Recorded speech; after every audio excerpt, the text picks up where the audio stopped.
Welcome to Watch What Crappens. To get our videos as soon as they're released instead of waiting for a week, head over to our Patreon. That's also where you'll find our bonus episodes and our Discord community. We love you guys.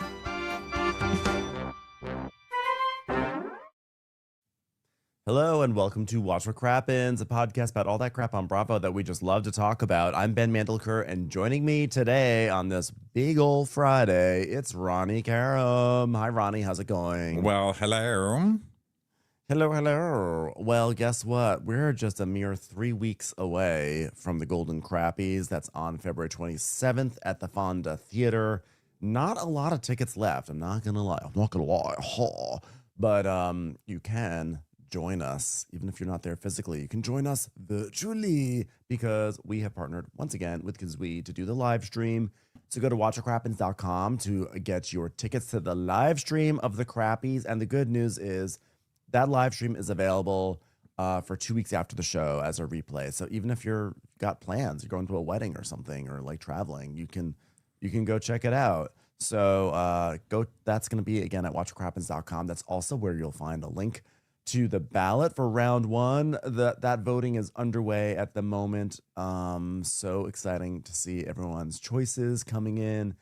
And then on mid-February, we will have the official nominations based off of your votes, and then you will get to vote all over again.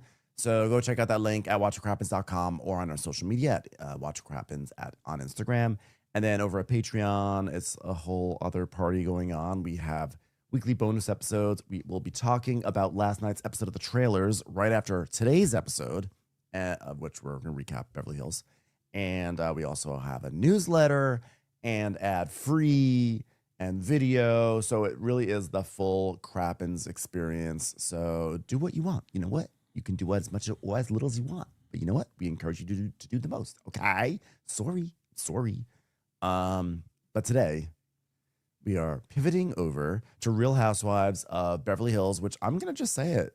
I feel like this was like the first truly good episode of the season. I feel like the show has come to life at long last. What did you think? It was a good episode, yeah. Rachel came out to play, which was nice. Yep. And she did like crazy housewife stuff where she took someone else's fight and then made it all about herself. And she was really upset about it, which I loved. Amanda got kind of put in her place, which was super fun. It was a very Dorit heavy episode. Dorit. Yes. And, you told me, because you watched this before me, and you're like, oh my God, it's a Dorit episode. And it was so funny. The Dorit parts made me laugh so hard. Who knew Dorit would come out, all these years later and be so, I mean, look, we've always found her entertaining because we just love to make fun of her. I think she's such a fun ding dong. But this, this Dorit being like all pissed off and divorcing is so funny to me. It really brings out the best in Dorit. Yeah, I think she's doing a great job, and she's giving us what we need right now, as opposed to Kyle, who the whole episode is basically about the fact that Kyle says you should be quiet about the things that are going on in your life. And somehow she's like the center of this franchise. Somehow she's like one of the queen Real Housewives across all the shows, and yet like the thing that she espouses the most, the philosophy she espouses is you shouldn't say that on TV because that could be really bad. I mean, yes, but you're on the Real Housewives. Like that mentality went out the door the moment you signed the dotted line. But like this also shows one of the ways that this show has been floundering is because you do have this person at the center of it who for the past several seasons has been emphasizing, actually I would say like for probably since season 2, but even more blatantly the past few seasons, has been emphasizing keeping the really important stuff quiet and just like talking about stupid things like hats and exercise. But this has also brought out a great side of Kyle, which is the flustered. I don't agree. When people disagree with Kyle, how she gets so flustered and it takes her off her game, which I'm loving. I'm loving seeing it. And Kyle also, one thing I used to always make fun of is getting too much Botox. Now, this was, of course, back in the day when I was a youth. And I was one of those who's like, who needs it? I would never. And of course, now I'm like, get it in my veins right now, immediately. I saw my friend's baby last night and I was like, when are you starting Botox? Because this baby, when she gets upset, she's going to get wrinkles. So anyway, I'm fully on that train now. But I used to joke that Kyle got so much Botox that it like paralyzes one of her eyes sometimes because she gets this like cross-eyed thing when she gets mad. And it was on full display today, the Kyle cross eye. And I was like, yes, someone finally brought this Kyle back. This is the only Kyle I want on TV. Same. That's because that's like Rage Kyle, which we all know is there, but she keeps it wrapped up. And Dorit was able to bring it out, and I was like really happy about it because Rage Kyle, I'm not mad at all. I feel like Rage Kyle is real Kyle, and that's fun. And like you, I just want to circle back to something that you said. This was also my first episode where I was like, okay, I am feeling really good about Rachel Zoe. I mean, it was hilarious that she made it about herself, but the way she is kind of like the cool girl. She is the cool girl. She's the senior who is like very popular, and then when she doesn't like someone, she just sort of rallies the troop and talks shit about them behind their backs, and I really like that for her. And so I think she's been pretty passive all season, and now she's like, oh, I'm annoyed at someone, and let's talk shit. Well, not only that, but standing up to Kyle and not even blinking an eye, which I really liked. She's like, okay, I'll go against Kyle now. She's like, fine, sounds fun to me, which I really liked for a newbie. And it was the first time I felt like the cast was really solidified as a cast. And I think it really does help when you just have a common enemy. I mean, that's nothing new. You know, you need a common enemy. We see it on The Valley this week where a couple is actually brought back together because they both hate the same person. And it's just not, you know, it's what unites us all, you guys. So it's nice to see, and it's nice to see that it's Kyle. So I really liked it. This was the first episode. I know a lot of the audience has felt this for a long time. This was the first episode. I was like, okay, well, Sutton, your time is coming to an end because you're not really doing anything.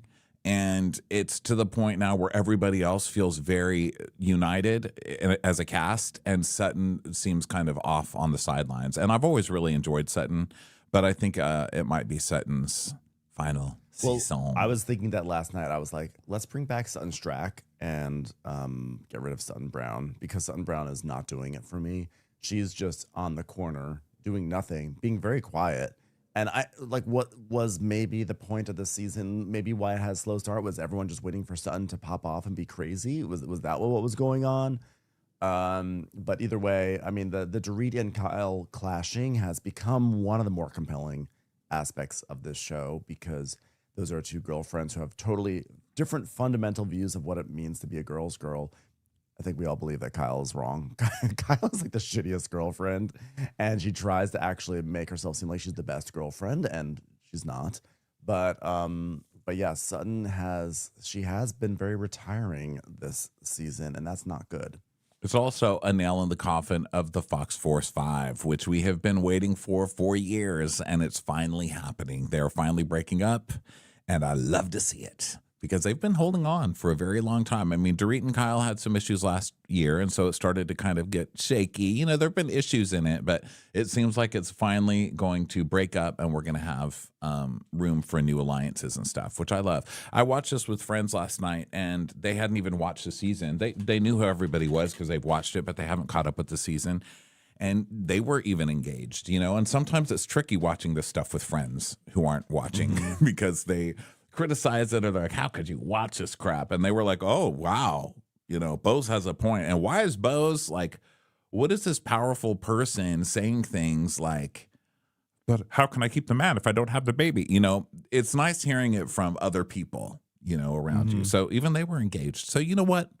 It took 8 episodes, but well done, Beverly Hills. So the show's coming together. It's very good. So yeah, we pick up. We are at Dorit and Erica's joint birthday party, and where we had left off last week was Amanda saying that Dorit had verbally accosted her, and then Dorit responded by going,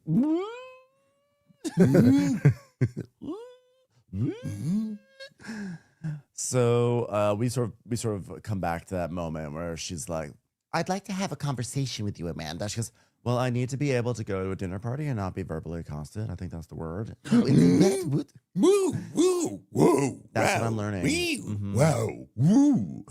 7 languages of whoa for you. Yeah, well, that's how I experienced it. Look, I'm reading the definition. Approached and addressed boldly and aggressively. That's what you did. You accosted me. Oh my God, I can't even. Like, I know what accosted means, and this ain't it. All right, this is not a costume. And Erica's like, we can look up Chat GPT Assistant too. Well, I hope so, because that's the only one you've got left. And Bose is like, who does Amanda think she's schooling? I don't see a single person here who has a notepad on getting ready to write down what she's saying. So Jennifer's like, can you guys talk a little bit louder? It's a little bit quiet on this side of the table. It's hard to hear. so Dorit's You like, stuck me next to the lady with the blow dryer for a purse, and the conversation's not very good. She's come 3 times when the waiters come over here. Like, please move. So I like that Jennifer is like, I'm not sitting down here with these losers. And she gets her chair and just moves it to the other side of the table. yeah, gets right into the mix. So Dorit's like, Do you think that I approached you aggressively? at this point, Jennifer is still complaining. She's like, I mean, they're in Beverly Hills, and we're in Calabasas. Kathy's just fanning herself, like not even listening to the conversation. Well, I felt hurt and disappointed, and I thought you were super, super sweet. And it took me by surprise when I heard you were saying behind my back, Amanda, behind my back. And she's like, I didn't say anything behind your back. And you could have just asked me, but you didn't just ask me. You came out with me with pretty strong accusations and aggression. And then when I told you it was the anniversary of the death of my son, I just wanted to say that again. Are we ordering dessert yet? Bring the waiter over here. Do you have tiramisu? It is the anniversary of the death of my son. Even when I said that, you didn't stop. You kept going. You kept going. You kept going. Amanda, I'm sorry I had no idea about the death of your son. Your dog, your son. Kathy, please. Please, no. You're not helping. She's like, but I told you. But I said, listen, I'm very sorry, and I just wanted to have this conversation because I had heard it. She goes, well, all I did was agree with Kyle, which is great because push it on to Kyle. But it's also kind of true. Kyle was driving that conversation. We see a flashback, and Kyle has a whole thing where she's like, well, I mean, her talking about how he's parenting and things like that. That worries me because there's like no way he's not going to hear about this down the road, and it's going to like spark a bigger fight, and he may retaliate. And Amanda goes, yeah, adding fuel to the fire. Like that's all. That's really all she said. And so Dorit's like, Coyle and I have known each other for almost a decade. Her having an opinion is one thing, but you having the same opinion is different. I just agreed with her. God. Well, what did you agree with? She's like, well, if last year speaking about your ex's relationship with alcohol was hard for you guys, then this year speaking about his parenting style could also be hard for you guys. Well, Coyle leading with, I don't think she should be doing this, is a little peculiar. But that's something with Kyle, and I'll deal with that separately. Coyle? Kyle's just And like, by separately, I mean right now. it's just licking her face, like with her eyes crossed, like, What exactly is Kyle's point in trying to color Amanda's image of me? She's not exactly talking to somebody that has any idea who I am, no idea of the situation, has never worn Beverly Beach. Yet she's talking to Amanda about her opinion about what I'm doing. yeah. Wow. So Dorit is like, Well, the fact that you brought up how you feel about how I'm behaving with regards to my divorce, speaking of my friends, making me want to question you. Why have a judgment about someone you don't even know? I mean, Dorit is kind of off the rails here. Listen, everybody has judgments about shit that they don't know. Like, this is Beverly Hills. Of course, they're going to sit and gossip about you. But Amanda, Rachel's right when she says it later. Like, what is wrong with this girl? Just say, I'm sorry. Like, I don't know you. I shouldn't have said anything about it. And it would be done. But she's bringing out all of these tricks and like, you can't talk to me this way. And this is assault. And, you know, my son died. She's bringing out all of this stuff instead of just being like, I don't really care about you or your marriage. I was asked to, because she was literally asked the question. They show a clip where they're like, well, Amanda, what do you think? And she's like, well, I think that she probably shouldn't be doing that. So they ask her and then they hold it against her. She should just say, y'all ask me and then come at me at dinner. Sorry, I literally do not care about you. I don't care about you or your doughy husband. Yeah, I agree. She should have said that. And there's a lot of talk, like judgment becomes like the boogeyman of this episode. Like, I don't want to be judged. Like, I don't want to have, if I say something, I don't want to judge. I don't want judgment. But meanwhile, this is like the judges group of people on TV, and that's all they do. And that's what they do professionally. That's why they're here, is to judge. And then they're in front of us, and we are judging in turn.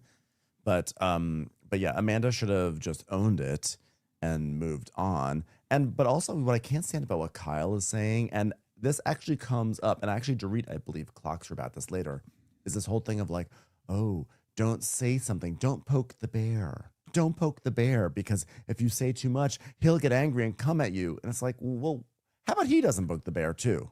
Why is it always on Dorit? Why is it on Dorit that she has to act right? Like, oh, PK doesn't have to change how he behaves, right? Like, it's up to us to modify how we act around PK so we don't bring out this horrific behavior in PK that he can't change. Now, I'm not saying that it's like, I understand the larger thing. It's like maybe not so good to talk about your divorce so publicly on a TV show because it's going to get dirty. Yes. But I just hate the idea of like, Dorit is the one who has to fall in line. When it's like, where's the energy from Kyle to say PK needs to fall in line? Well, I think the truth is that the reason is because he's got the money tied up. She doesn't have any money. He's got that lease in her name. He's got the mortgage in her name. He's got everything financially. All the financial burdens are in her name. And he is holding this money over her head. I don't even know if she still has a lawyer. Does she? That's any good? Like, she's still trusting PK to give her money. She's trusting that he's going to do all of this stuff. She said it herself on the show, that she doesn't know anything about her finances. It's all in PK's hands. And he said he was going to pay for certain stuff. Now he doesn't want to pay for stuff. So I think what Kyle is saying is, Dorit, you want money from this guy, and you deserve the money, but you don't even have, like, you could be in trouble. Like, you could literally get in trouble for the stuff you're saying. If you piss this guy off, he can get vindictive with you, and he can make your life a living hell. I think that's what she's trying to say. And if I was friends with Dorit, I would say that in private, be like, Dorit, I get what you're pissed about, but going on TV and calling this man an alcoholic and everything else, I don't want you to get hurt with money and you be destitute with your children. Like, get your financial stuff together. Here's a lawyer, and all of that. But to be going around to like Amanda Francis and all these people, like Kyle's not getting her way on TV, and Dorit's doing it anyway, so now she's going behind her back and shit talking how Dorit's handling it. She's just not a good girlfriend. She doesn't even like Dorit, and we know that. She hasn't liked Dorit for years, so this is nothing new. But I think that's what a friend would be trying to say. But Kyle's just not a friend, and she's on the wrong side of history. I agree. And I think, though, I imagine what Dorit's probably thinking is he's going to get vindictive no matter what. It doesn't matter how nicely I play along, how sweet I am. If I'm sweet, he's going to take advantage. If I'm not sweet, he's going to be vindictive. Either way, I get screwed. So let me be me, and I'm going to say what's like coming off my chest. And I imagine that's probably some of the thought process as well. And I support her, honestly. I mean, I like, my instinct is to say, oh, don't talk about this on TV. But like, the more I think about it, the more I think like he's going to screw her no matter what. He's going to screw her. So and her only tool is, because he has the money, her only tool is just to bring it to America and say it on TV. And I think Kyle is just really shitty for like repeatedly taking up for PK. Whether she's doing it in like a little way, like masked as like support for Dorit or not. Like Kyle's in the middle of this bullshit, and she's just being such a bad girl's girl. Yeah, I agree. Yeah, I agree. So Amanda's saying, well, but you didn't even question me. And that's not typically how you get down to people's true thoughts. It's like you don't get there by being really aggressive. And she's like, but I wasn't trying to inquire about your thoughts. I was trying to inquire about why you were talking behind my back and judging me, especially about something as sensitive is my divorce. And she's like, well, I've never in my entire life gone to a dinner party and accused people of things and got aggressive with them. Like, to me, that was you actually did. You came to a birthday party and are accusing somebody of assaulting you. Yeah, but also like, or whatever. Are you going to be like a victim now? Are you going to equate this, like going to a dinner party and having someone be quote unquote aggressive with you on a TV show where this is famously the thing of the TV show, and like this is going to be as bad for you? Like, guys, I know there's a lot of shit going on in this country right now. I mean, ICE is going around killing people, breaking up families. But I was verbally accosted at a dinner party in Beverly Hills. And it's just like really hard for me right now. It's really hard. And she's like, Well, I'm sorry that you thought it was strong, but I'm in a place of openness, a place of transparency. So when I feel a certain way, I'm going to be open and honest. and Kyle's just like, her eyes almost cross to the other, like to each other's sockets. She's like, how dare you steal my open and honest? And then Dorit takes open and honest and wields it as a weapon against Kyle in the rest of the episode. And I was cheering. So good. Yeah. I loved it. And then Amanda's so funny because she's so ridiculous. She goes, but you know what? You could have just said, Amanda, I heard you have thoughts. Can you tell me more? You could have had curiosity. You could have had curiosity. So you heard I was talking shit about your marriage and your divorce. Why weren't you? You could have just been more curious. No, Amanda, I'm not going to say. I hear you have thoughts. Can you tell me more? I just heard that behind my back you were talking about me and you were judging me. And Kyle's like, can I say something really quickly? Going back to Tilly's house, you were really upset. Like, like I've never seen you cry, Dorit. You've seen Dorit cry multiple times, and so have we. Where have you been? Yeah, she like literally broke down on the bench outside your house after her trauma. So then we see a month earlier, and we see Dorit, at Tilly's house. Can you even believe Giga? Giga doesn't even know his father. All he asked for is my father, Papu. All he wants is Papu. Do you know what it's like looking at Jagger and saying, "Who are you? Who are you, Giga?" And then realizing it's just some little girl from down the street who insists on living in your home.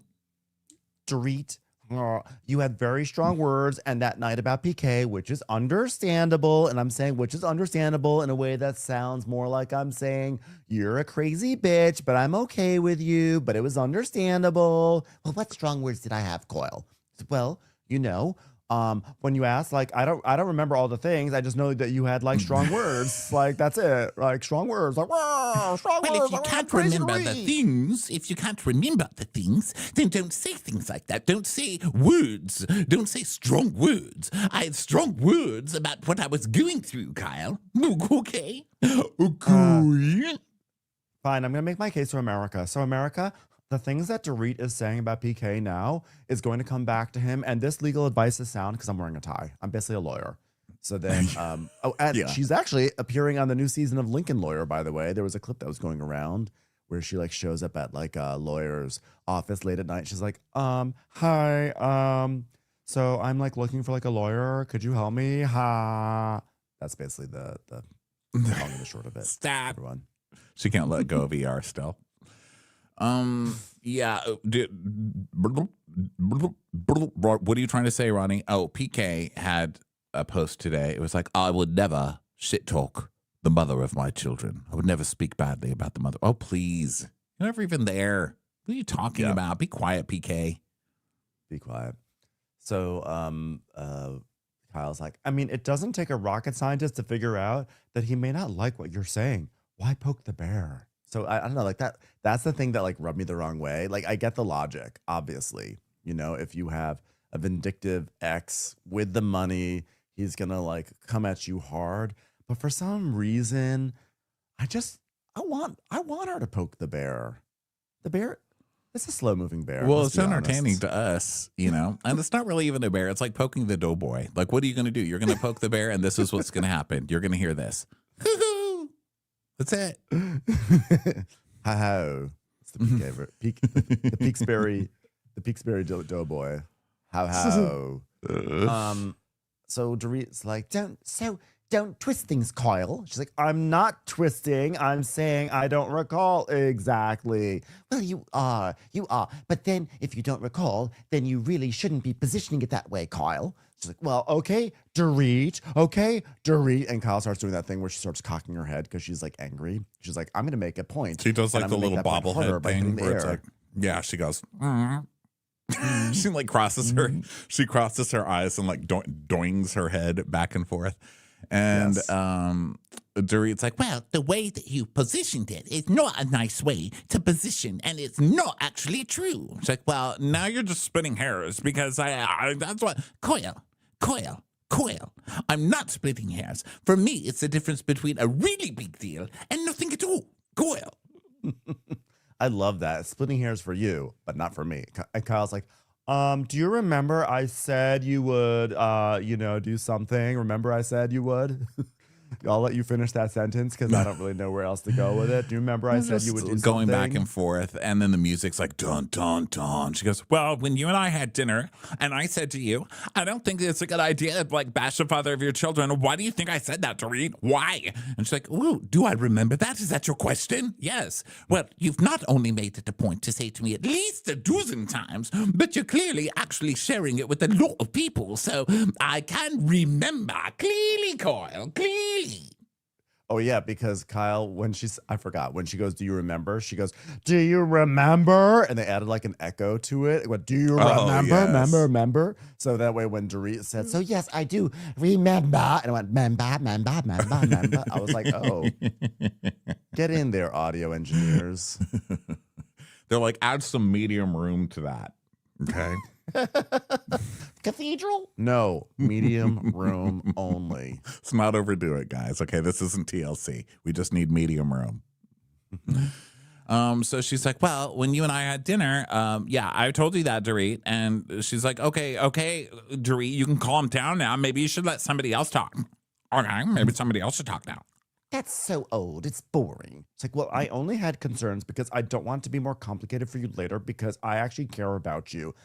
So Dorit tells us, If she really had a problem, she would have told me in private once, not gone behind my back and talked about it over and over and over again. And furthermore, moreover and moreover. So Kyle's like, this is not me bashing you. It's just me purely having PK's side. Okay. And I'm not talking bad about you behind your back. I'm just talking not good about you behind your back. And it's literally because you don't want to create more problems for yourself. I'm really like the best friend you could ever have.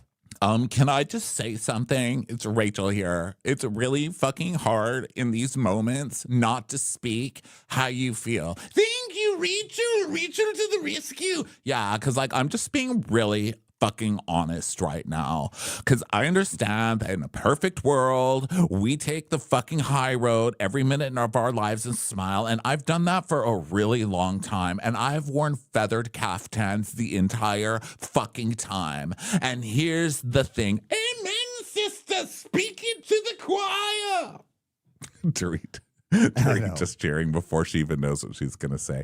So Rachel has a big long monologue here about like, divorced people, we have it rough. We go through every day going through pain. And if we have something to say, then we should have the right to say it and not be told to be quiet. I will not be silenced. And they're like, damn. And Dorit's like, that's right, sister. Do you have a tambourine to give me?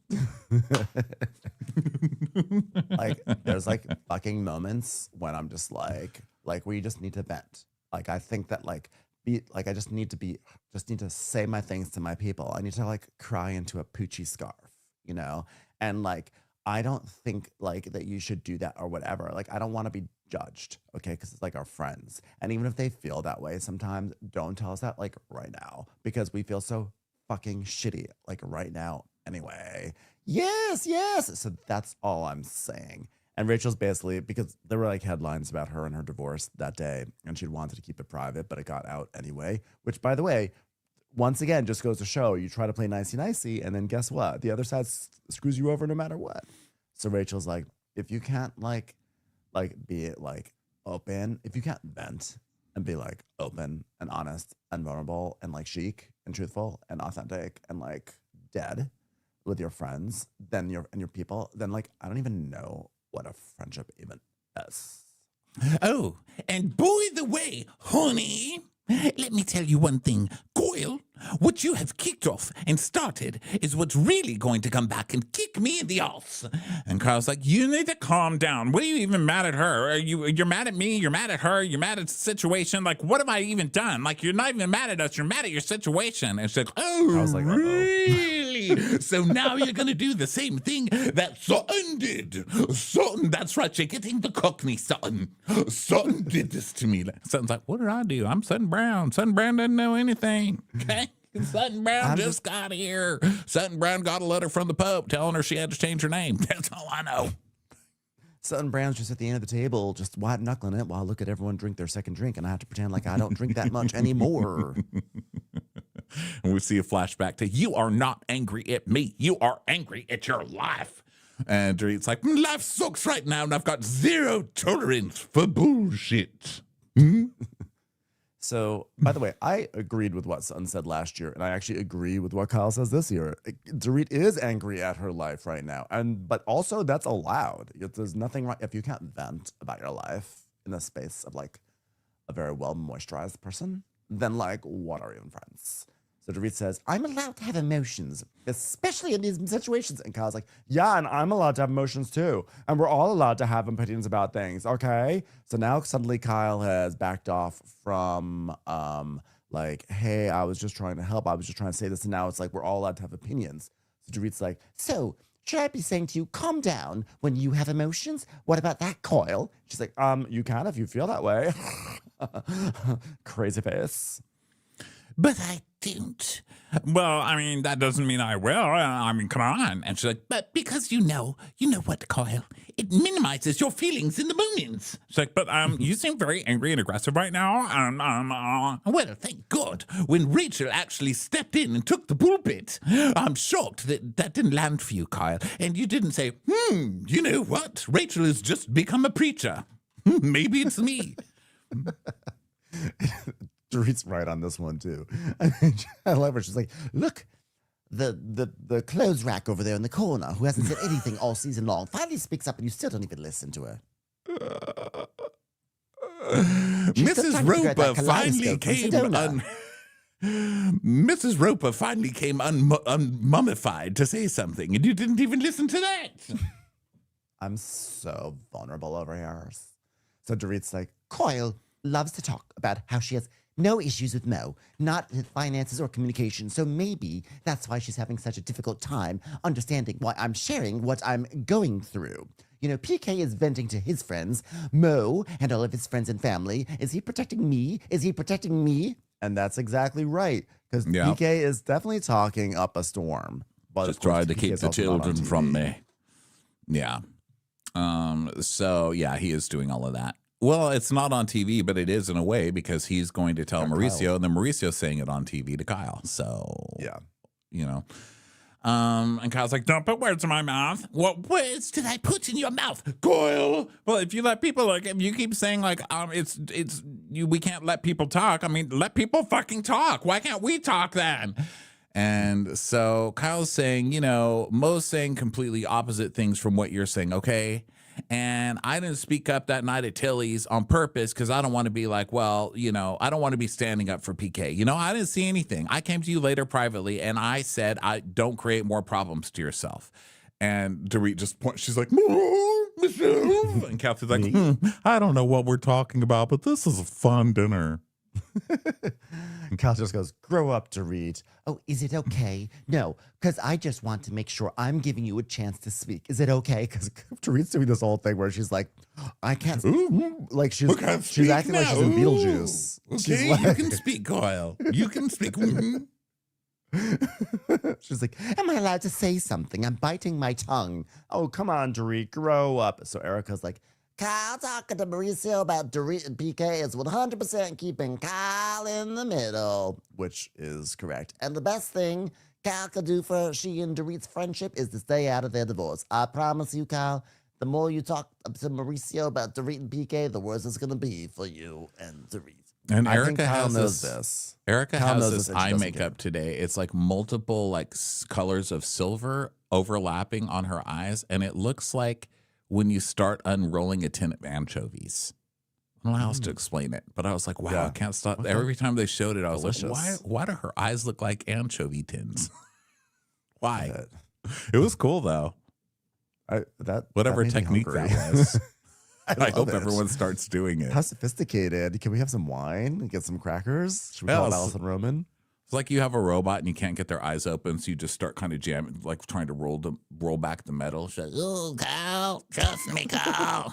Yes, yes, Dorit. I mean, yes, Erica with the sardine tin eyes.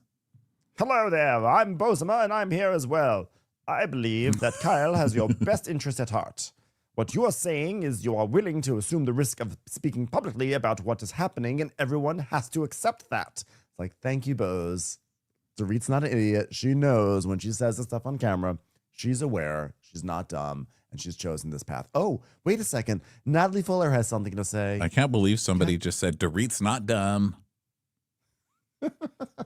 She's still an idiot, but she's not dumb. I know we're on Dorit's side today, but come on.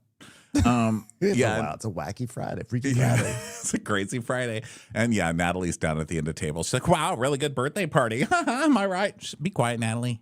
No, you just got here. You just got here. Just go away. You already had your I came on the massage table scene, okay? Natalie Fuller, more like Natalie Emptier of content. So Erica is like, Dorit, you can take that, publish that. Put that as a pull quote for this podcast. The funniest podcast in the podcast sphere. With lines such as Natalie Fuller, more like Natalie Emptier of content. Wow. Erica. Gee, that was hilarious. Gee. I laughed, I cried. It was better than Cats. Which PK8. Erica says, But Dorit, no one here at the table wants anything bad to happen to you except for Kyle, of course. and so goes, exactly. But I don't believe it. Kyle's like, do you think that my saying that is because I cared about you? Do you remember your house that day when I said, hey, wait, can I do it again? Guys, can I do it again? Do you remember that? Oh, no, I only get the echo once? Okay, fine. Coyle, shut up. Now you shut up. You shut Do you up, remember? Coyle. It's like, Do you remember? So she's like, shut up for 2 seconds. And they're talking over each other. And Erica's like, Dorit, come on. Erica, stop it. I mean it, Erica. It's like, no, I'm not going to stop it. You guys are friends. You guys are on the way to repair things. I know you're upset, but come on. No, you listen. I don't want either of you telling me what I should or shouldn't do. I'd love for Erica to chime in and say, Kyle, that's not cool. Or Kyle, that's not cool. Or wait, let me try her voice. Kyle, that's not cool. I was like, whoa.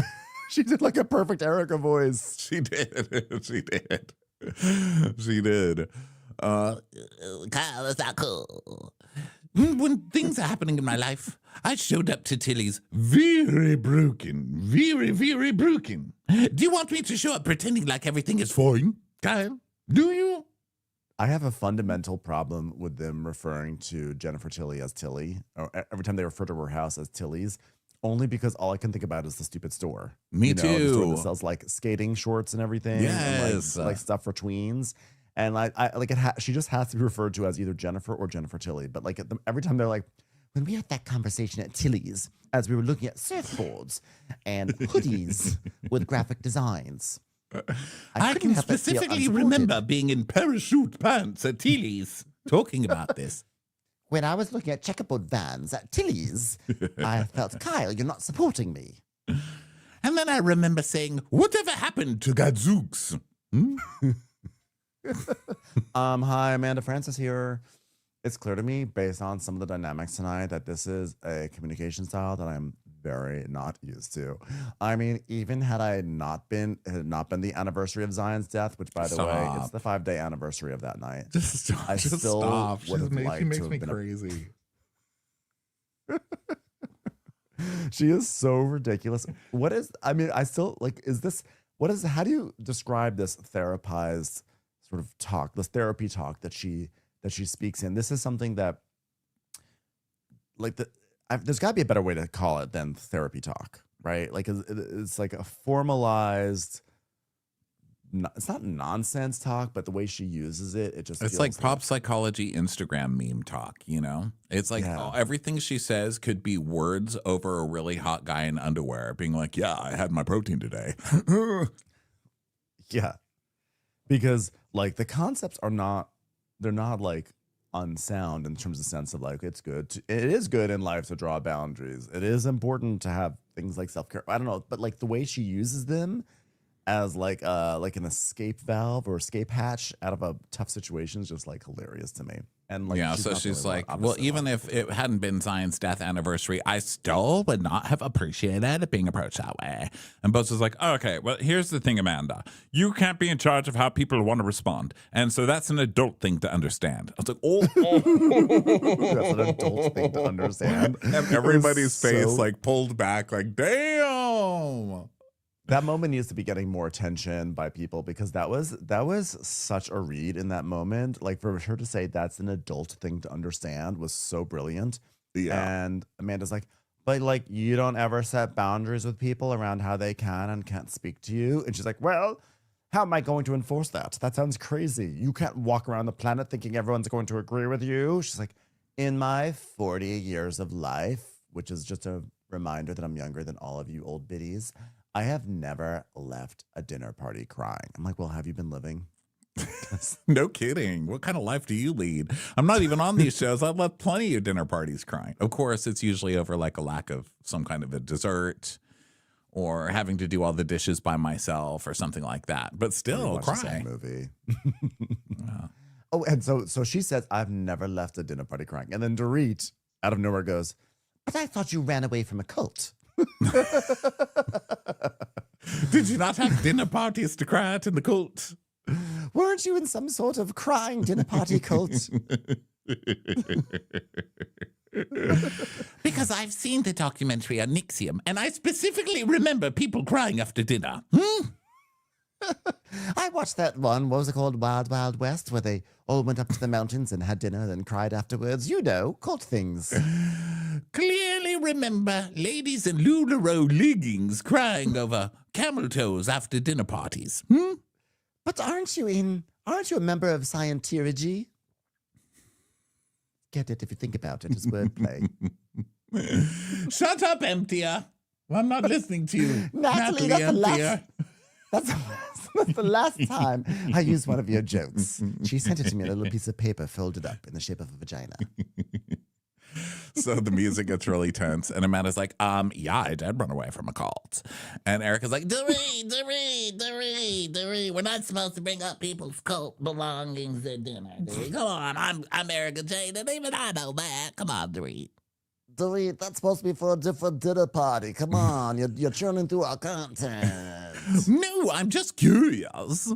She goes, which yeah, is like a funny way, by the way, that is a funny callback to Amanda being like, well, I mean, why couldn't you have been curious about me? Why couldn't you have been curious instead of being aggressive? So she's like, no, I'm being curious.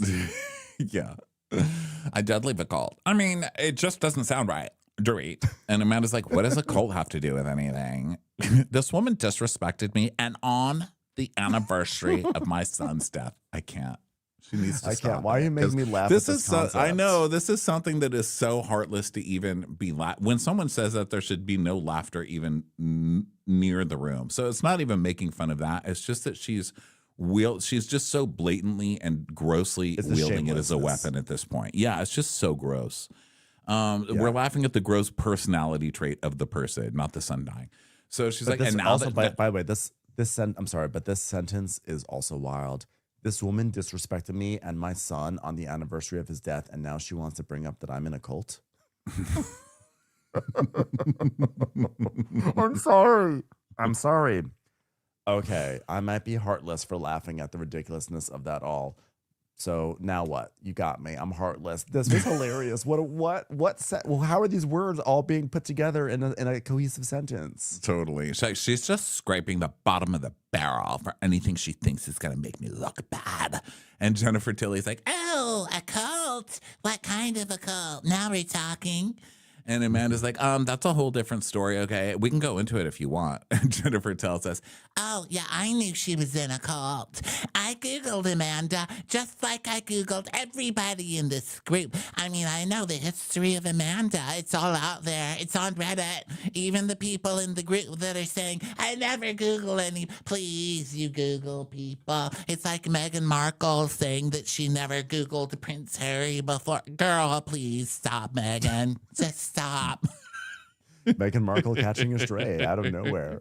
That was so funny. Like, I was like, So Dorit is like, So you sort of maintain what you've lived, that you've lived a life where there's. and Summer's like, intense reactions have happened. I mean, I'm not Summer. I mean, Amanda. You're saying if you were in a cult, intense. Oh no, Summer. It is Summer. Summer. I'm It is so Summer. confused Yeah, for a moment. Summer jumps I in forgot that because Summer was Dorit. there.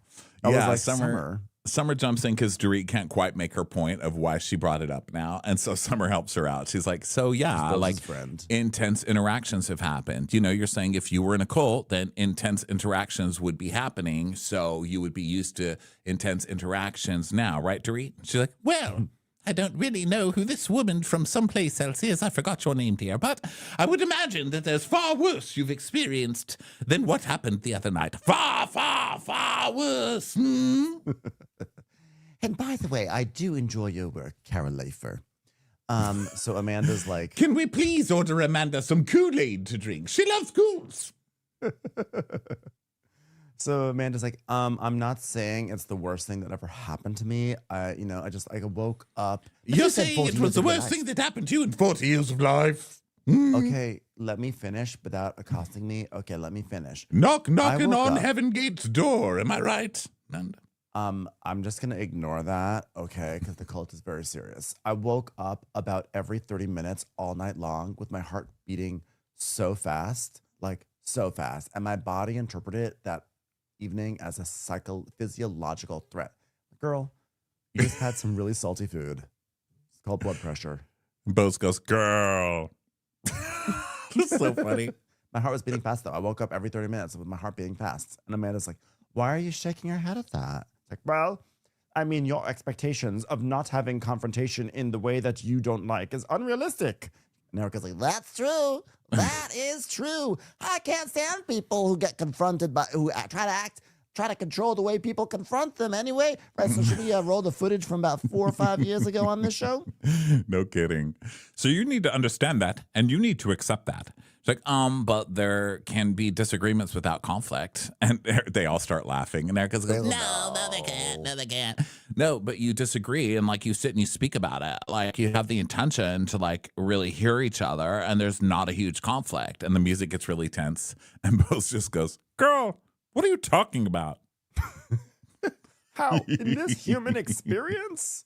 What fantasy world is Amanda living in? Because in this reality, we've got to have real conversations that push edges, that address conflict, that make us uncomfortable. Because I don't know any world in which Amanda thinks that she's the sole power to be able to control how people feel. So Rachel's like, Seriously, "Guys." can we get this girl some salad dressing? Maybe a side of Ranch Davidian? What did you say? Ranch Davidian. Guys, we cannot control how people speak to us or how people react to us. Like, I'm dead trying to control people. That's bananas. We can only control how we react to other things and how we react to news that Raj later divorced the papers. Like, and trust me, if I could control people, how people fucking speak to me, like, life would be like so much fucking different. Oh my God. I'm like so vulnerable right now. Hallelujah. Guys, You death. really are a preacher today. Preach it, Rachel. Preach it. And Sutton's like, Vulnerability, death. Sutton's just like, well, how Dorit spoke to her wasn't even that bad. I mean, it's Dorit. And Rachel's like, no, like, look, I know verbal assaults. I know TMZ assaults. I know Daily Mail assaults. I know general, like, paparazzi assault. They're behind the tree right now. Please stop looking at me. I'm feeling things on television. So, like, I get it. And it's really, really hard, you guys. Listen, I'm in a really vulnerable state right now. Hold on. I've got aviators. She puts her glasses on and I'm starts on crying. fucking fire. I'm sorry for raising my voice, everyone. I know I'm out of control right now. I'm so sorry. Oh my God.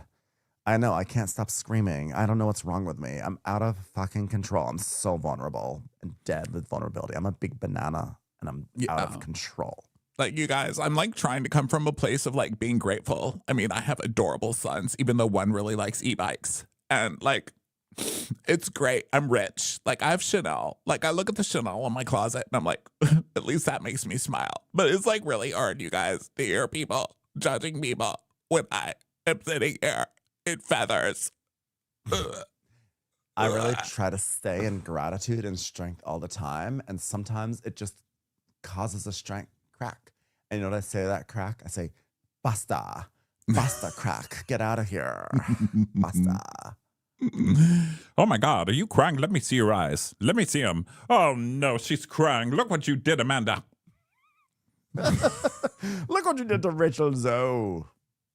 She was just about to eat her first piece of lettuce. This woman has felt nothing in public for 20 years. Look what you did to her.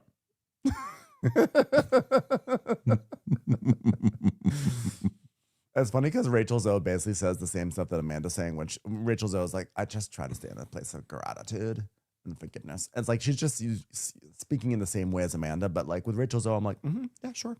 So Rose is like, for all the stoicism, for all the professionalism, for all the extensions in her hair, for all the fabulosity, she is human. She's just a regular lady who can't figure out a kaleidoscope. And so this divorce is going to cut real deep for her.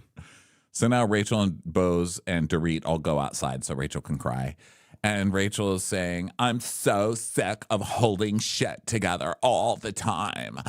Oh, okay. Well, you don't have to hold anything. Honey, you don't. You don't have to. I mean, it's like I've been listening to fucking Amanda. It's like anything I said in honesty, it's like going to fucking blow up in my face like fuck. And I'm like, you know what? Like the way that they're judging Dorit, like they're judging me too, you know? And it's not okay. Like I was with a guy named Roger with a D, and I'm not okay with that. And I'm going to say it. And that is my right. Yeah, like I can't fucking take the high road every minute of my life. Like sometimes I have to take a slightly less high road, you know?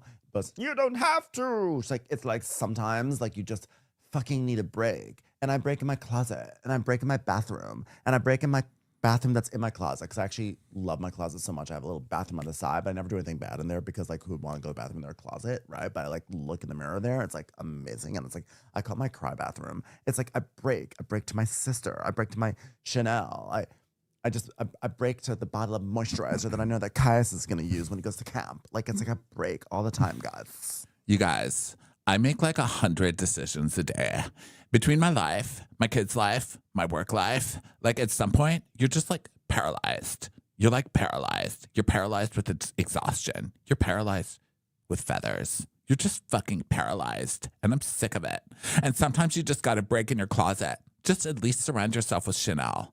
Because at least that makes me smile still. I'm breaking. I'm breaking. And this is when I was like, okay, she's perfect for this show. You know, maybe there were some reservations at the beginning. But the fact that she came in here and took this argument that had nothing to do with her at all. And now the whole scene is about Rachel outside crying in feathers and aviators. I was like, yes, welcome. Welcome, my dear. It was great. Here's what I liked about it. I liked everything you just said. I liked also that when she said this stuff about like, I'm so fucking sick and tired of taking the high road. I thought that was actually kind of great. It's great too. That was like great advice for that moment. And also I do love that Rachel is quietly carving out a cool clique in this group. It's like her, Dorit, and Bose. And I think this is going to lead to some really interesting tension because Kyle has always been the alpha and she's been the queen. But I think Rachel is like low key a new alpha, sort of the way that Yolanda was too. Like she comes from fashion, she has real celebrity, and she's gonna have her own draw. And I think that there's gonna be like a power balance dynamic that's gonna happen. Unless she just came in and took it over effortlessly, which I really liked because, it's usually people kissing Kyle's butt or trying to like tiptoe around Kyle. And she didn't. And she's really coming for Kyle here because she's saying Amanda, Amanda's saying all this stuff. But the one who's fighting about it at the table is Kyle. So she's basically saying, you tell people to shut up about their divorces. And you're basically telling a woman to shut up. Like, how much do we have to? So she's basically like, fuck off, Kyle. She's not saying that right now, but the lines are drawn. Exactly. So Dorit's like, Rachel's like, and then you're judged, and you shouldn't be breaking. Like, oh my God, it's going to come back and bite you in the arse. Yeah, but you know what? Fuck you. Yeah, that's what I say. Yes, fuck you. That's great. Me? Wait, me? What'd I do? Now. Wait, what did I do? Yeah. No, it's just repeating what you said. Oh, okay. Because I was about to break. And I don't do that I'm often. like really vulnerable. I'm really vulnerable at this like little table out by the sidewalk. It's like a lot.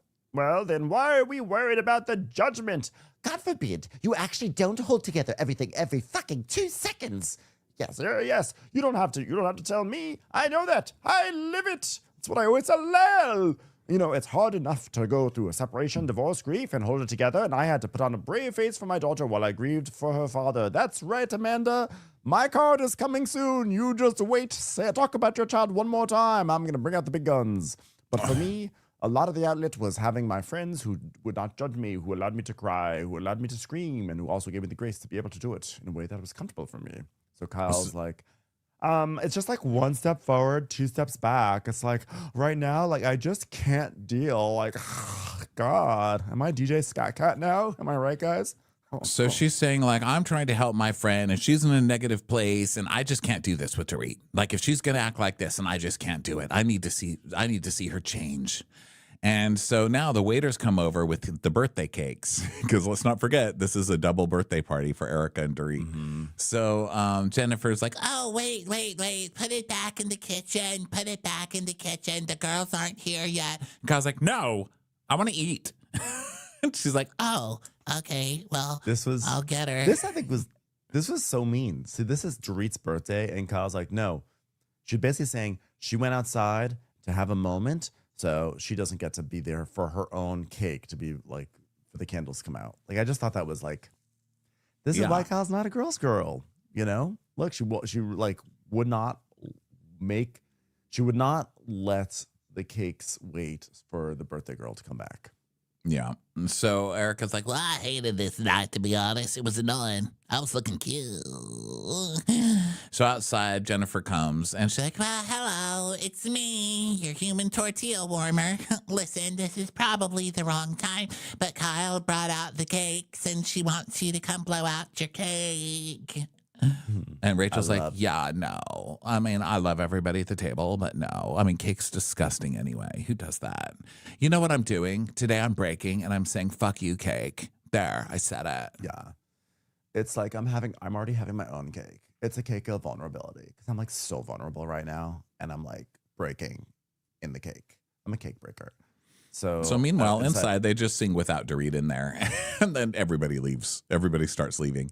And Rachel's still crying outside. She's like, I wanted a hot girl summer, and I'm not getting it. Well, we learned later what this really means is I decided to roll the dice and not spend the summer in the Hamptons or in Europe. I decided to stay here in LA, and it's not working out very well for me. I wish I were in the Hamptons or in I know. Europe. I love when she expounds on her trauma. She's like, oh, my God, I'm not in the Hamptons right now. It's really hard. Eating at like some restaurant in the valley and like crying by the valet stand, like this is not hot girl summer for me. Like, where's Lizzie Grubman? So now we go to Dorit's house. It's another day, and she's working on her book, and she has her laptop on the sofa in front of her. This is how we know she's not really writing, because who writes their book by leaning over on their laptop on the sofa? she's like, Here's the story of my life. One time I came into the kitchen and there were too fewer Pringles than what I had remembered. And I thought, gee, that's not going to be a problem. But later on, I would realize it was a harbinger of something terrible happening in my marriage. It was very like bad improv scene of somebody trying to write. She's just like sitting with her computer doing this with her hands. It's like, dear people listening, dear reader, it's me, Dorit, or as you might know me, Dorit. I remember as a little girl in Francistan, thinking about all the dreams I had of coming to a miracle land. And It's like, Dorit, just be quiet. You ain't writing this book. it was like Sucks in the City. She's like, I couldn't help but wonder, when we go through a divorce, are we divorcing the man or is the man divorcing us? Like, that's not a very deep thought to me. No, but think I about knew a man named Mr. Big. I tried to make him Mr. Less Big, but he wouldn't let go of the chips. Now we just call him Mr. Diabetes. He broke up with me on a Post-it diabetes. It was very terrible. So then we go to Beau's house, and her daughter is getting her driver's license, or she just got it. So they're all wearing the family is there, and they've family and friends. They've all got T-shirts with a driver's license on it. And they're like, "Oh my God! Guess what? You get a T-shirt, and you also get a Maserati." So she's gotten her first car for her kid, $110,000. Holy shit! Lael, Oh my Lael god! seems like a great kid. Lael is probably one of the best kids on the show right now. Let's be honest. But we start our children off with a Honda Civic. Okay, what is going on with this Maserati? Okay, this $110,000 Maserati. No, You ma'am. need the equivalent of a bumper car for your child's first car. I don't care how responsible your child is. That car needs to be able to be wrecked. Okay, $110,000. Oh my god! Good luck getting an oil change on that thing. The first time she makes a right turn onto Melrose, there is going to be a ding and a dent. I'm going to tell you that right now. You're going to go get your oil change. It's going to cost you an arm and a leg, literally. Okay. Speaking of legs, Amanda is at home on a Pilates machine, and her kids keep wandering up to her, and she's like, Hi, sweet thing. Hi, Kanan. Hi, Mama's doing Pilates. yeah, hi, sweet thing. I was like, oh my God, get me away from this lady right now. And then, so then we show up at a horror movie set. I'm not really sure what this place is supposed to be, but it's a wedding venue for Kyle's kid. Yikes. It's, what are you guys doing? I would not want to go there. It looks scary. It's felt very rustic. In fact, Kyle says, oh my God, this is super rustic. So Kyle and Jen, who's like her friend or assistant, come up. Her friend Chloe, if you will. Friend Chloe.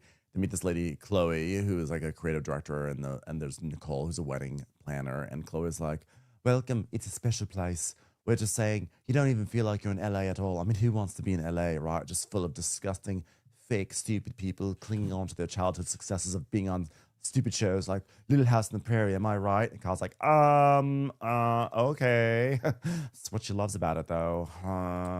So, well, the scenery is beautiful. It's like at the top of the hills. I mean, it's very gorgeous around there, but the actual place is like this rustic kind of cabin thing. And then they go inside and there's just like scarves thrown over things as decorate, like hippie scarves thrown over things. Yeah. What is this place?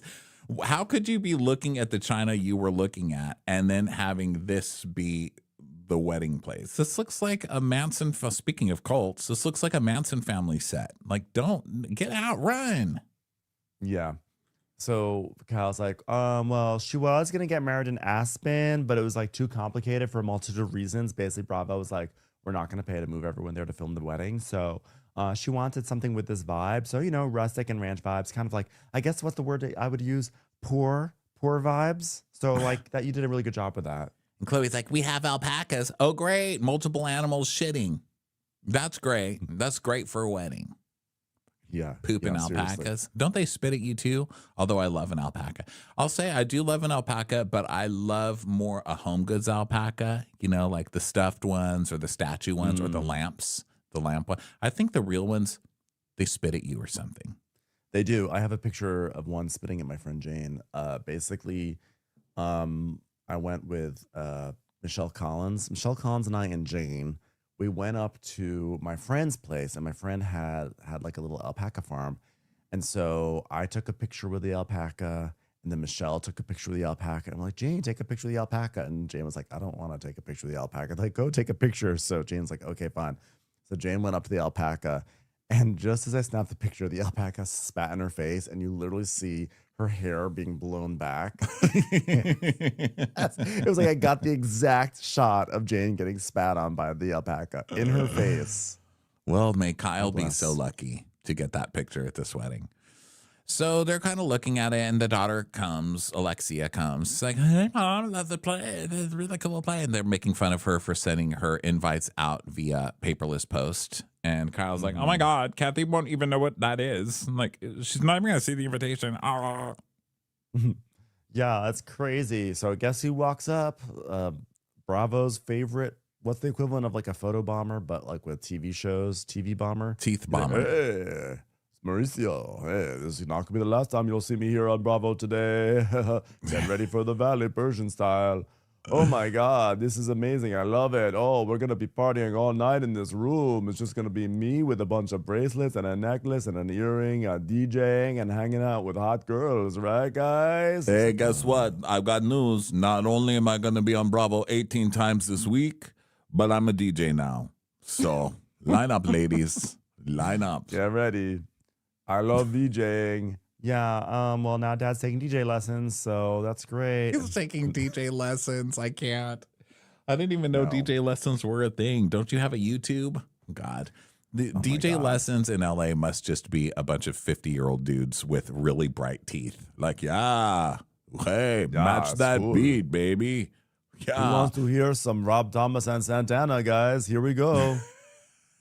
I want to do some Buffett, but mixed with Charlie X whatever. Let's do it. Here's some Trio Lipa along with a remix of Dave Matthews. So get ready, everyone. Ants Marching remix, Mauricio remix. So it's really awkward. And he's like, well, you know, I'm a guy. I've got some time on my hands. So I was like, why not take up a new hobby? You know, I was taking up new hobbies last year, but they were all so young that Kyle got mad at me for dating them. So what are you going to do? You know, Kyle's like, we already have enough rumors about you going through a midlife crisis. Do you have to add fuel to the fire? I mean, his DJ name is going to be Momentum.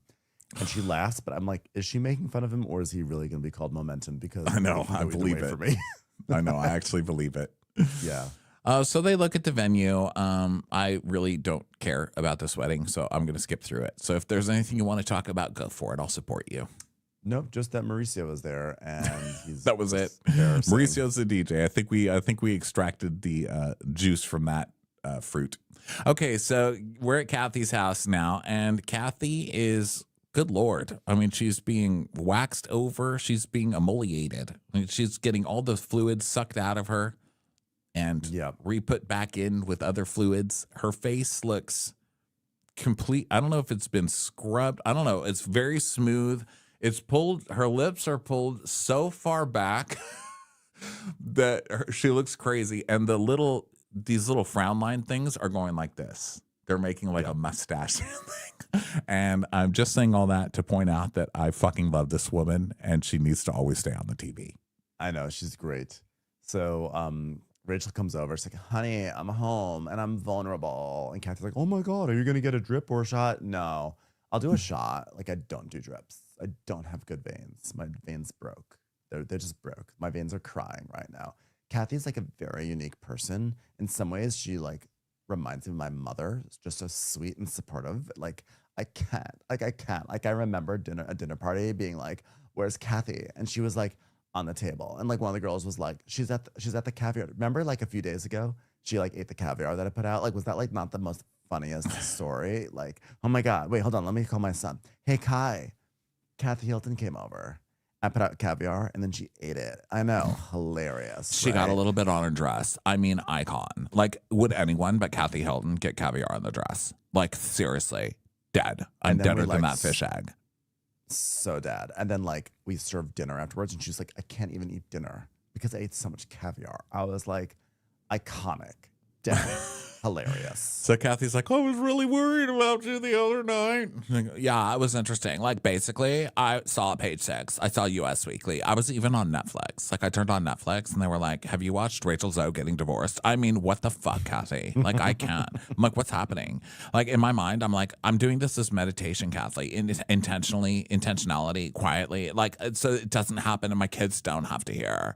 I mean, even though my kids wake up and I'm like, good morning, kids. Your father fucking sucks. Get out of bed.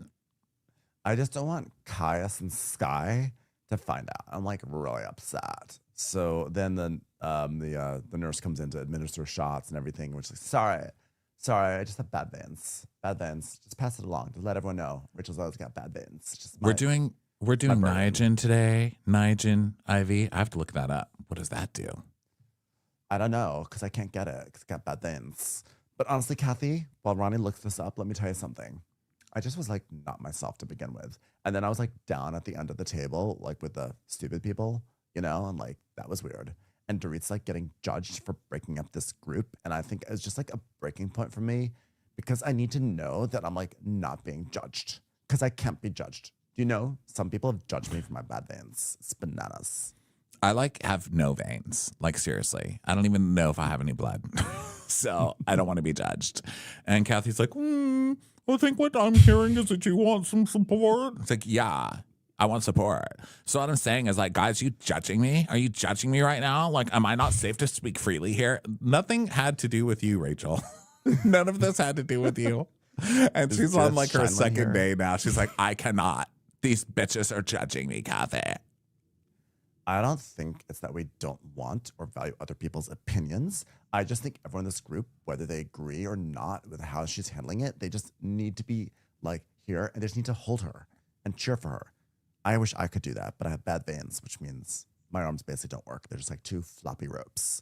But for other Kathy, people, like what I'm saying is like I really miss my family right now. It's like, you want to borrow Kim? No, please. Hey, hear my name? Hey, Rachel. Do you know, sometimes I get in the car and Carly Simon comes on and I just weep.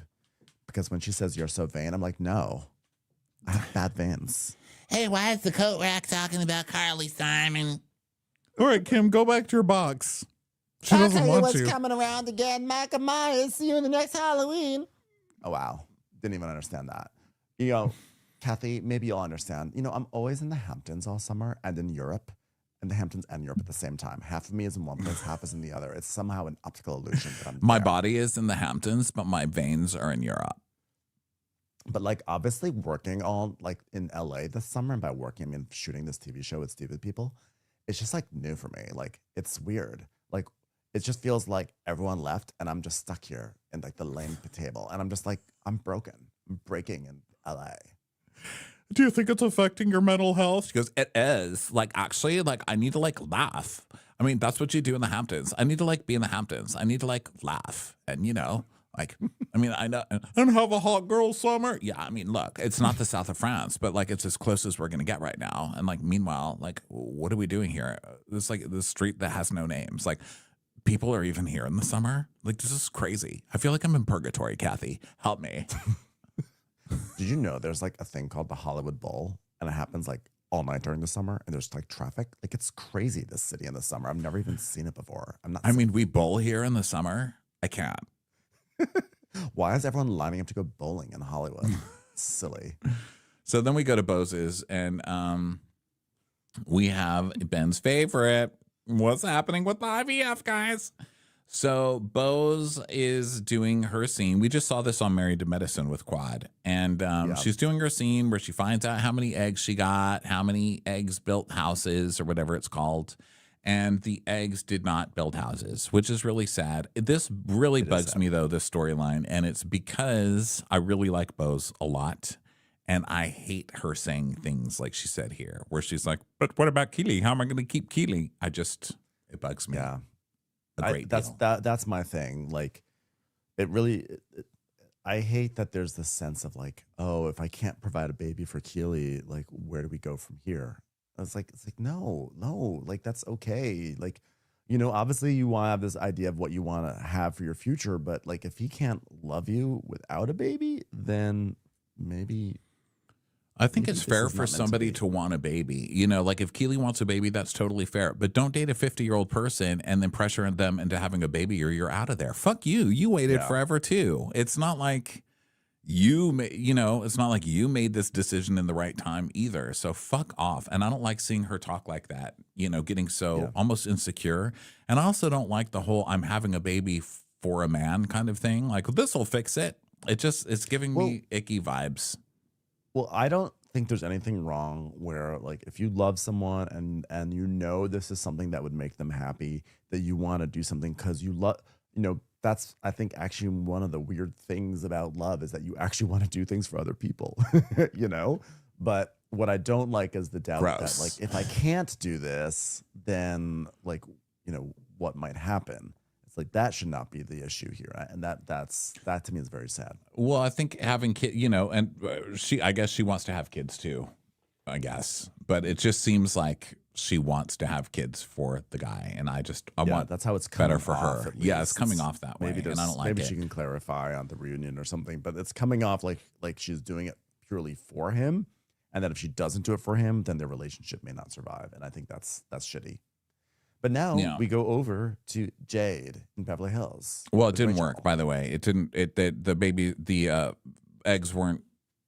I don't know what they call it. They weren't like viable. They didn't. they weren't viable. And so she's like, well, she cries, and which is heartbreaking. And then she's like, I mean, I'm almost 50 and we've got to think about kind of the reality of this, and I don't know that I'm really ready to go. And he's like, oh no, let's talk about that later as we go through the process again. Okay. We're going to be going through round 2. And I just didn't like that. Like, I don't like it. It's like, we'll think about it later. I'm like, stop. Just stop. Yeah. We'll think about it while you're going through the next round. That's his like answer. taking a toll on her emotionally and physically. It's a lot. And she's going to do she has to do all the hard work here. He has to just sit there. Yeah. So now we go to this restaurant where Rachel and Sutton and Dorit arrive. And Rachel's like, guys, do I look like I slept 1 hour?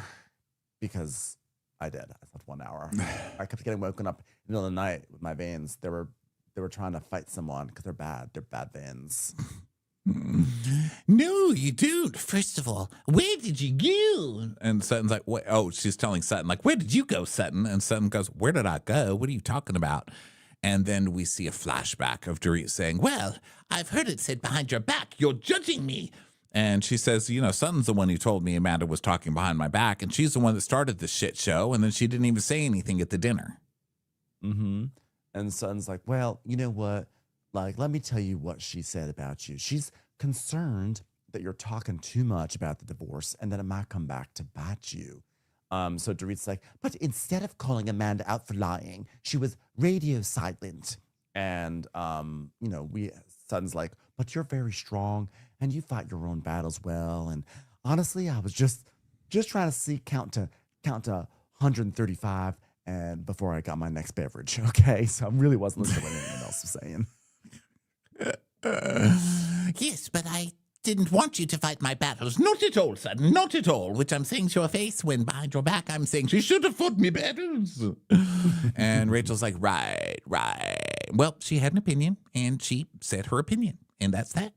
And so then we see a flashback to the, did she say he's a raging alcoholic or didn't she? And Amanda's saying, well, I mean, if it's true, she can say that. She goes, but maybe you shouldn't say that about the father of your children. Well, I thought that was clear that she had an opinion.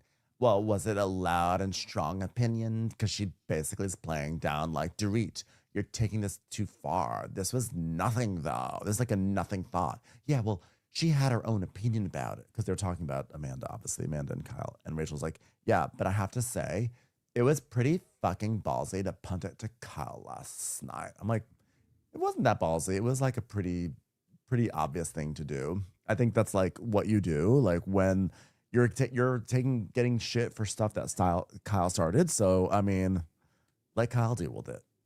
Yeah. I mean, I think it was pretty ballsy to like kind of go against Kyle and be like, Kyle did it. When that's your only friend on the show. Yeah. And Rachel's like, well, I mean, like when you do not own something, like all it does is enrage the other person. And what I'm going to do, this is where she says, like, what I would do is just say, sorry, I don't know you. And I should have kept my thoughts to myself. And then boom, it's done. Mm-hmm. Sutton's like, I agree. I cannot stand when people do not own things. Like, do you know there are people that lease their houses instead of buy their houses? Disgusting. No, that's not what that means, Sutton. Okay, it's different. If someone owns it and apologizes, it's like, great, fine. Okay, because you took it on the chin. Where do you go from there? There's like literally nowhere you can go. It's like you're trying to go somewhere. It's like walls everywhere because there's nowhere left to go because you own it now and now you're trapped in walls and you're broken and you realize the walls are your closet and there's Chanel and then you're happy. It's great. Meanwhile, Kyle and Amanda are hiking at Tree People. And this looks scary. Have you ever gone hiking here? No, I have not. I'm not hiked. I was looking at that. I was like, I was like, where is this place? I think they've gone here on the show several times though.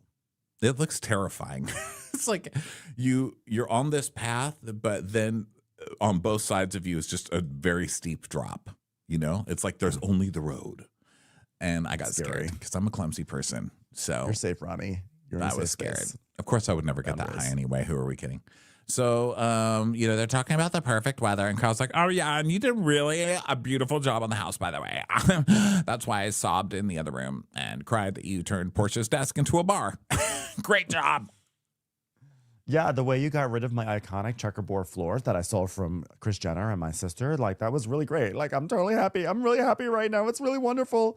Samanda's like, yeah, because my life is so peaceful. Like with my family, these friendships are the only thing that's like not really peaceful right now. I genuinely believe that Dorit and I could easily clear the air around this, but now I don't know what the fuck to think. Like she doesn't want resolve.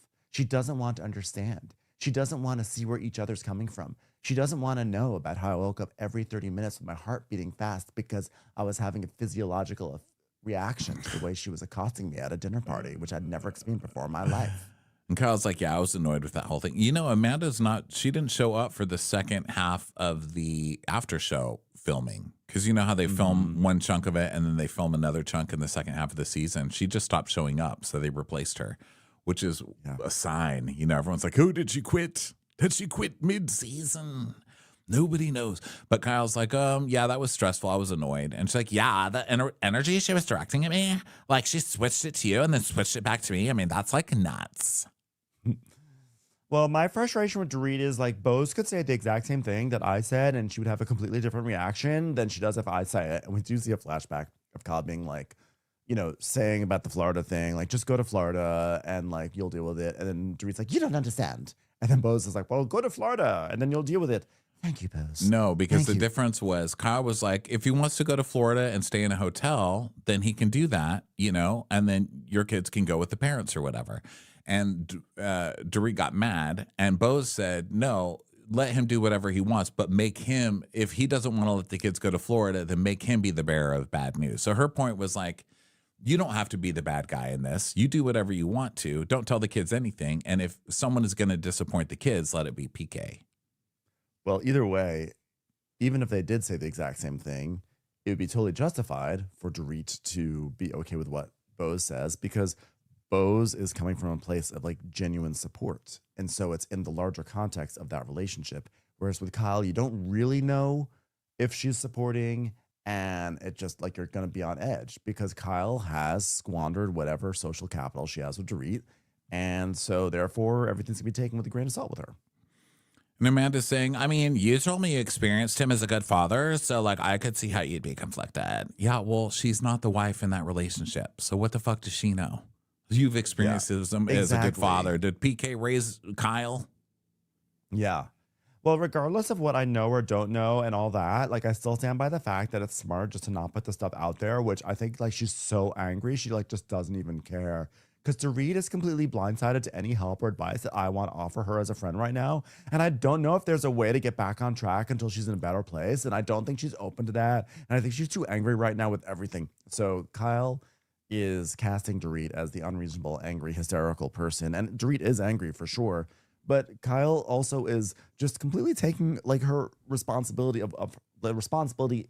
She's taking her own responsibility of the situation out of the situation, not even making any sense. But the point is that like Kyle's acting like this is just all on Dorit. Like she's just crazy and not reasonable when it's more like, Kyle, you're basically rendezvousing with the other side and it's making Dorit furious. And you just don't even see what your role is in this entire situation. Amanda doesn't either because she's like, oh my God, we had so much fun talking about empowerment at lunch and now she doesn't like me? Like, what the hell? So then we go back to the other lunch and Dorit's like, all I've heard about is her business. I haven't heard anything about her past, her upbringing, her cult. I would like to know more about this cult. Okay, that sounds fun. And Rachel's like, yeah, that was insane. I just want you to know I was not armed for that. Like I was armed for fashion, but not armed for cults, which is really, it's when I say I'm not armed for something, it means a lot to me because I've got bad veins in those arms. Okay, yeah, I wasn't armed for it. And I'm basically an arm with a head on top of it. Still. was not armed. Well, it's okay to talk about it. It's on our website so we can gossip away. You guys. Am I an idiot? Like, isn't a cult something that you don't like actually want to say that you're a part of? Like, who brags about that on a blog? Like, what? Just like, ew, gross. You're in a cult? Who brags about being in a cult? Don't talk about that, you gross culty person. You dirty post-cult. Gross. Well, I think maybe she survived the cult, and so she's trying to say, like, look, I survived the cult. So that maybe that's it. Drew's like, well, she claims to be very open and transparent. Yeah, that's why she wrote about the cult in the blog. But the term cult Like, think about it. Just say it. Cult. Cult. It's really just like one. It's like 2 letters away down the alphabet from being a very offensive word. Isn't that what like grows in old milk? Ew. Ew. And who talks about milk these days? Disgusting. So Was not she in a into cult dairy. about milk? It's gross.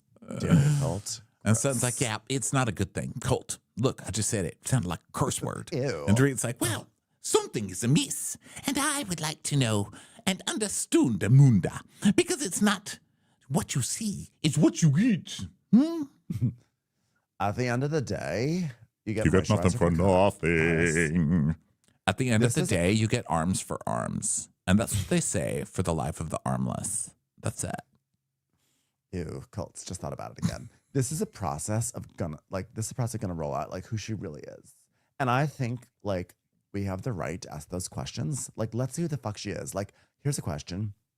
Have you ever left LA in the summer? Do you voluntarily stay here in the summer if you don't have to shoot a show? Are you gross like that? Is LA your cult? Ew, gross. Get away. Well, what do you think that we can do to make her feel more open and tell us stuff like, how'd you end up in a cult? And how'd you escape from the cult? Because I'd like to know that. Listen, it's boring being sober. I need something to watch. Okay. I can do that. I can tell her. I have no issues with that. I'm like really good about like broaching cult stuff, even though I think it's so gross. Okay, but how do we make her feel more included without actually like including her? Because I don't want to go to lunch with her or anything, but I want her to feel included. How do we do that? Ew. Gross. No, I don't want to include her. Like, ew. Hold on one second. I'm having an allergic reaction to like including her in her cult. Yeah. So she's like, well, I do want the story of your business because that's exciting. Like, you're self-made. Great. Awesome. But like, that could be a deflection. Like, maybe she identifies herself as her business. And that's really bad. Because like, people have businesses, but then like, sometimes like their business is their whole personality. I'm like, your business is called Rachel Zoe. And it's I'm like, it's called the Rachel Zoe Project. Like literally. Let's go back to us talking, guys. The real friends. So Amanda, say something. All I can do is share my truth, right? Like I thought I was vulnerable and authentic for me to say that I've never left a dinner party crying before. Like, isn't that the most vulnerable thing you could say? Is that you've never cried at a dinner party? no, Like, it that was accusatory. You fucking No, it was nitwit. vulnerable. You know, like some people share really vulnerable parts about their childhood. For me, it was sharing that I'd never left a party crying before. That was like deep and like honestly brave of me to share that. And I woke up throughout the night. Did you hear about this? My heart was beating every 30 seconds. I was like, turns out I was just blinking, but those blinks were like micro naps. And I was heart racing all throughout them. Yeah, and like it's like she's trying to dig up dirt on me, but like there's no dirt because it's like a cult. Like I'm not hiding that. Like why would I hide anything in my life? It's on my blog. And Kyle's like, yeah, you need to tell me about the cult at some point. That would be fun. Okay, well, you want to talk about it right now? No. Okay, so you know, like looking at Amanda, like she doesn't exactly like scream cult member, but I mean, I don't get what Dorit's trying to come for Amanda for. Like, what does she gain from this? Kyle, what do you gain from being friends with Amanda, you dummy? Like, that's the point you've gotten yourself to on the show, where you're only friends with the person that everyone hates for good reason. You don't like her either. Amanda does not scream cult member, but she does sort of scream cult leader. I don't know. So Kyle is like, yeah, it's crazy. So Amanda's like, but to her, this isn't a bad version of herself. This is open and honest. Dorit just feels open and honest right now. So back to the restaurant. I need to be able to be open and honest. I need support from my friends right now. I'm in a place where I don't want to hold it inside. And then I have to go through this without the support. And Rachel's like, it's so poisonous. Ugh, It's like gross. poison. So poison. Well, I came to this year and I really believed that me and Coyle were going to rebuild our friendship. But her actions and her words are telling me something totally different. And trust me, I know words now. I'm an author. You might have seen a garden scene earlier today where I said, "Dear Diary," and talked to my readers. Now, until she starts showing up as an actual friend who supports me, I cannot continue to play this game of fake fucking friending. I'm doomed. I'm doomed. I have protected Coyle for years. I have protected Coyle at all costs, even when I felt the most betrayed, the most hurt. where her and I had no friendship or whatsoever. I still protected her. I bought her a helmet. I went to Dick's Sporting Good, got her a helmet. And I said, do you have one that has the size of someone who has a very stupid looking head? And I got it for her and I brought it to her so she's protected. That's what I did for her. Well, I don't think that you think that she thinks that she's like protecting you. So like, you just don't trust her. You just don't. Like, you don't trust her. It's like me, not really trusting arms. Like, Arms have Vans. Vans are bad. Vans are in cults. and that's how we end the episode. Woo. So fun and funny. Thank you all for being here. Do go vote for the crappies. Come join us in person, virtually, whatever you want to do. Sign up on Patreon. Do all the things. And we'll catch you on the next episode. Bye, everyone. Bye.